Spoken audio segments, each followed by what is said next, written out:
तर आपण बघणार आहोत की फॉर्म्युले कसे पुटअप करायचे, सगळ्या फॉर्म्युल्यांचं थोडं इंट्रोडक्शन आणि कोणत्या टाईपचे एक्झाम्पलमध्ये ते कसे यूज करायचे ते सगळं. तर स्टार्टिंग कलिनियर मोशनपासूनच होईल. तर आपल्याला माहिती आहे आता याचे बेसिक्स जे आहेत ते तुला कळाले असं मी एक्सपेक्ट करून चालतो आहे.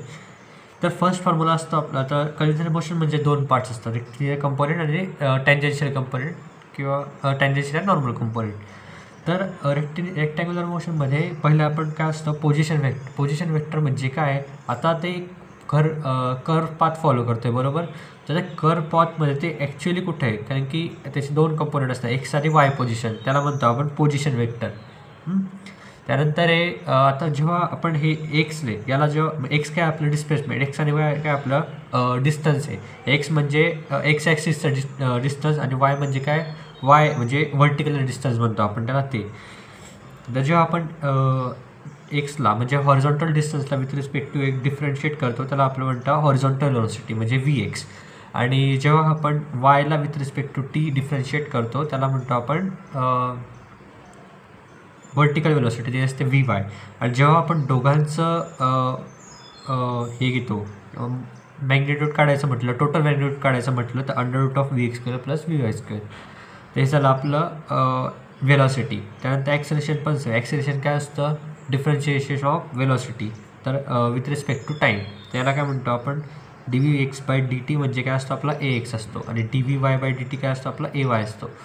त्यानंतर आता नॉर्मल कंपोनेंटकडे बघितलं तर ॲक्सेलरेशनचे पण जसं हॉरिझॉन्टल आणि व्हर्टिकल असतात तसेच असतात नॉर्मल आणि टँजेन्शियल.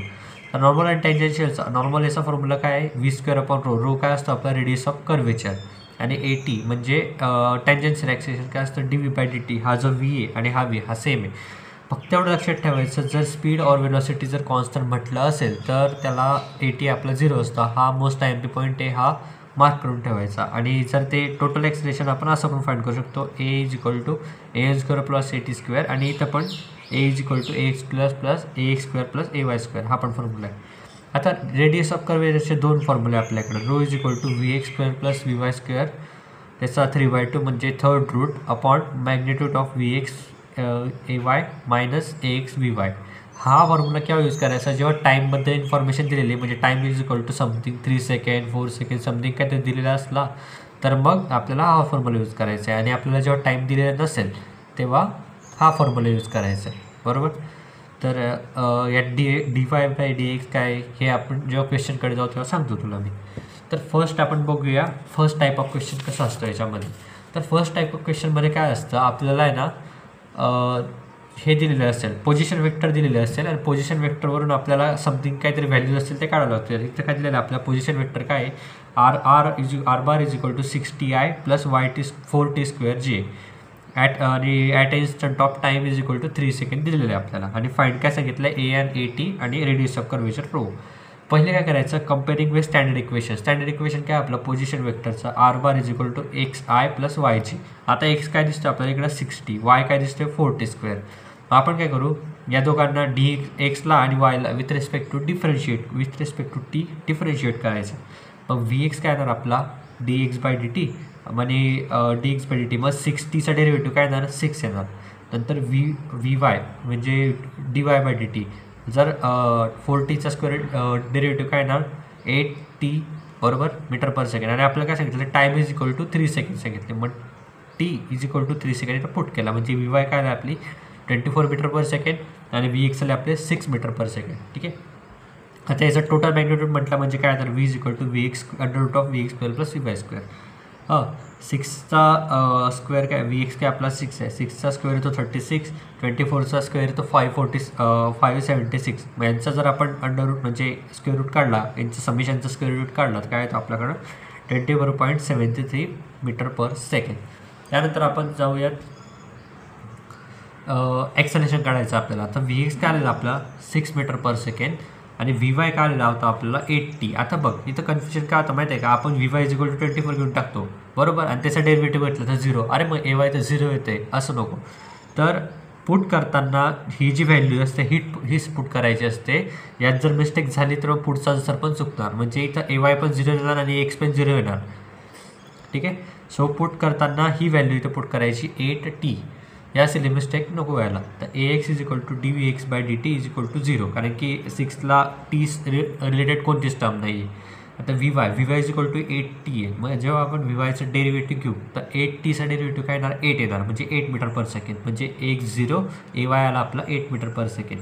ठीक आहे, म्हणजे A is equal to 8 metre per second square आला आपलं.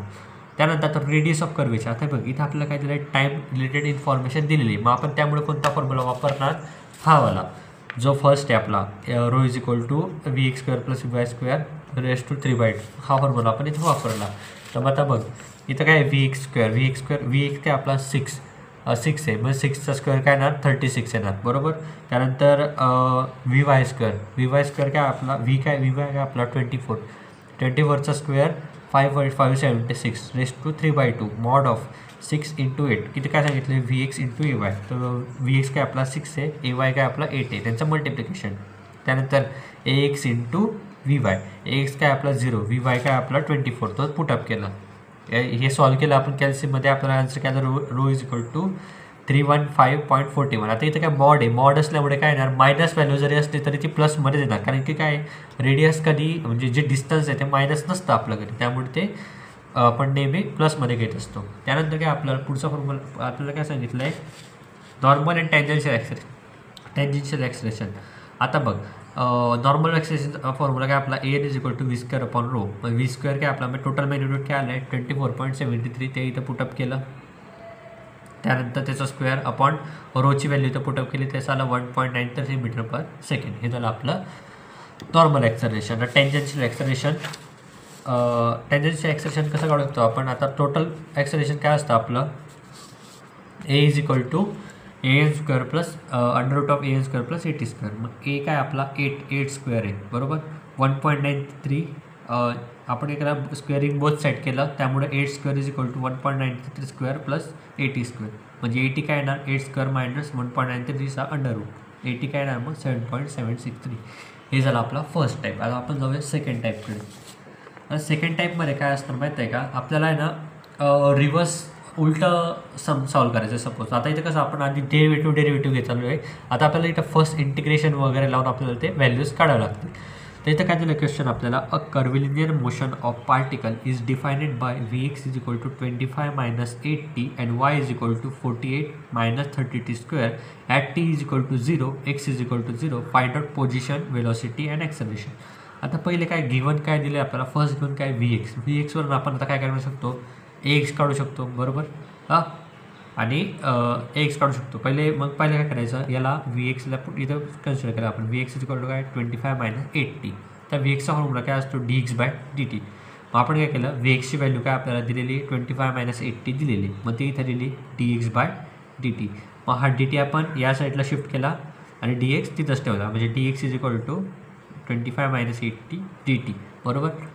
आपल्याला काय काढायचं आहे, एक्स काढायचं आहे, AX काढू शकतो आपण याच्यावर. पहिले आपण एक्स काढून घेऊया. एक्स कसा काढणार, इंटिग्रेशन करून. आता इथं काय करायचं आपल्याला, इथं लिमिट्स नाही आपल्याला, मग आपण काय करणार, इनडिफायनाइट इंटिग्रेशन करणार, बरोबर. मग x इज इक्वल टू काय 25 - 8t dt. एक्स काय येणार मग आपला 25चा इंटिग्रेशन, 25 dtचं इंटिग्रेशन काय येणार 25t -80चं इंटिग्रेशन काय येणार 8t² / 2 + C1. हा C1 काय कॉन्स्टंट, कारण की आपण काय करतो इनडिफायनाइट इंटिग्रेशन करतो आहे, त्यामुळे आपल्याला एक कॉन्स्टंट येतो आपला. आता आपल्याला काय करायचं, या कॉन्स्टंटची व्हॅल्यू बघावं लागेल, कारण की त्याच्याशिवाय आपण सॉल्व नाही करू शकतो. तर आपण काय करणार, आपल्या कंडिशन दिली त्यांनी at t is equal to 0, x is equal to 0. मग ती कंडिशन आपण इथं वापरली, at t is equal to 0, x is equal to 0. मग आपलं काय होणार, x काय 0 असणार, बरोबर. 25 × t काय आपला 0 आहे, म्हणजे 25 × 25 t काय झाला 0 झाला. हा ही टर्म पण 0 झाली, मग प्लस C1, म्हणजे C1 इज इक्वल टू 0 आपला आन्सर आहे. आपल्याला काय करायचं आता, मग आपण ह्या इक्वेशनमध्ये C1ची व्हॅल्यू पुटअप केली. मग काय झालं, x is equal to 25t - 40². आता त्यांनी काय सांगितलं आहे, find out position and velocity at t is equal to 4 second सांगितलं आहे त्यांनी. आपल्याला इथं लिहायचं विसरलो.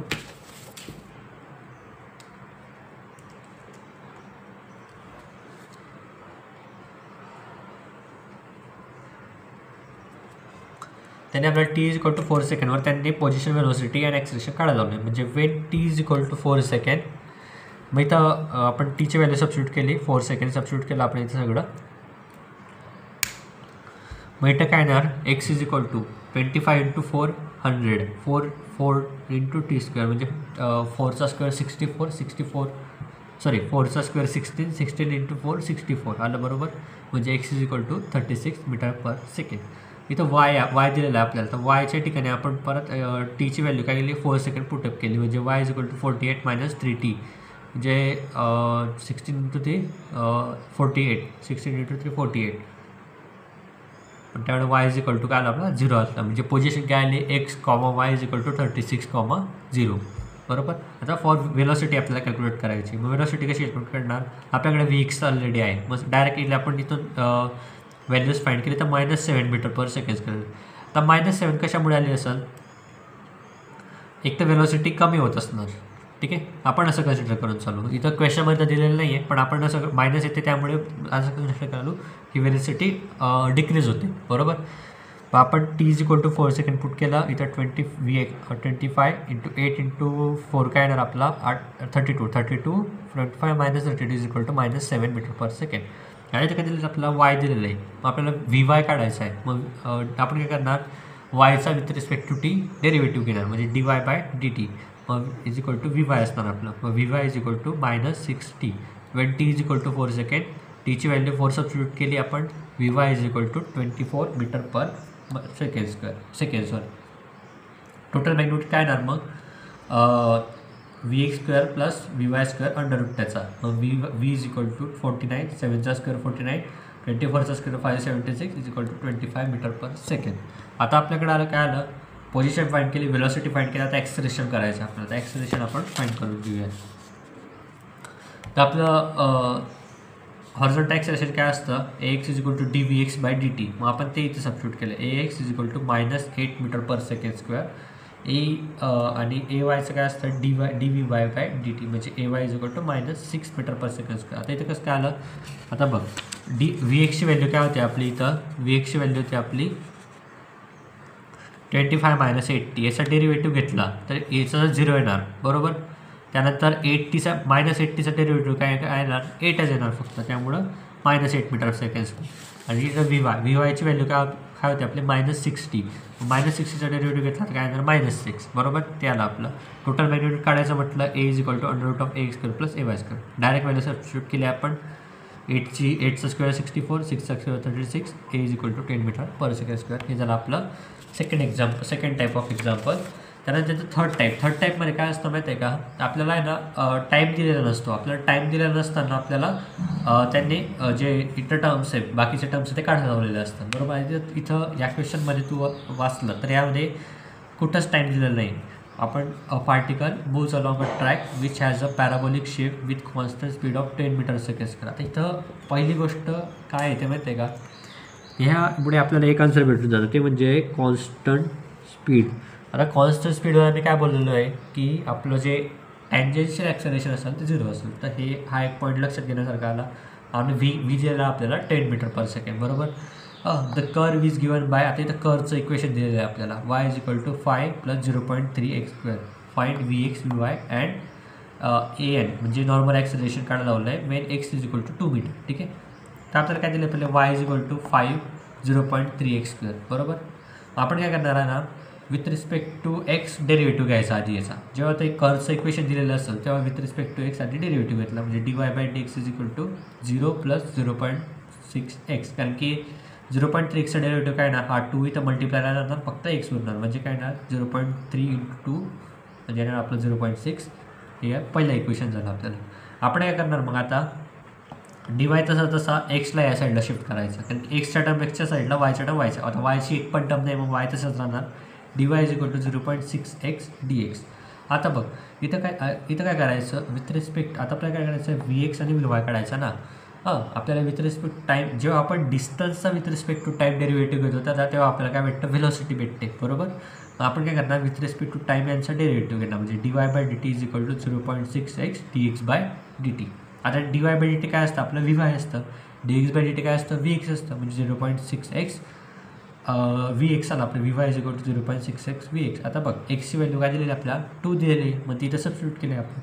Y is equal to 1.2 VX. ठीक आहे,